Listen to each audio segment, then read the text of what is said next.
कितीही सुखद असली तरी कुठेतरी संपणारी वाट असते, पण संपणाऱ्या वाटेसोबत जन्मणारी नवी पहाट असते. आज या भावस्फोट क्षणी आपण एका अशा व्यक्तीला निरोप देत आहोत ज्यांनी आपली कार्यशक्ती, समर्पण आणि निष्ठेने आपल्या संस्थेच्या उन्नतीसाठी अनमोल योगदान दिले आहे. आज श्रीमती साधना मॅडम ज्यांना आपण भारती मॅडम म्हणून सुद्धा ओळखतो, त्यांचा आज सेवानिवृत्तीचा कार्यक्रम.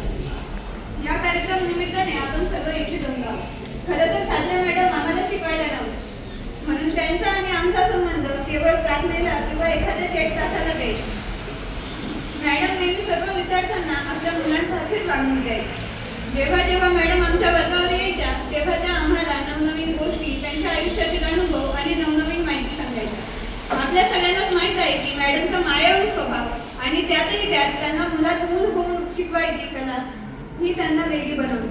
मॅडम नेहमी आपल्या भाषणातून किंवा गोष्टींमधून नवनवीन मुद्दे किंवा आयुष्यातील निगडीत अशा गोष्टी शिकून जायच्या.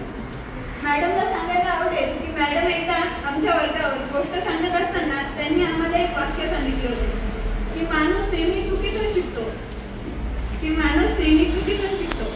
म्हणून माणसाने चुका करत नाही हे काय पाप नाही, पण माणसाने एकच चूक पुन्हा पुन्हा करू नये हे मॅडमने आम्हाला सांगितले होते. मला नेहमी मी जेव्हाही चुकते तेव्हा मला साधना मॅडमची आठवण येते आणि असं वाटते की साधना मॅडमने आपल्याला सांगितले होते की प्रत्येक वेळेस एकच चूक पुन्हा पुन्हा करायची नाही, म्हणून मी दरवेळेस तीच चूक पुन्हा पुन्हा करण्यापासून टाळते.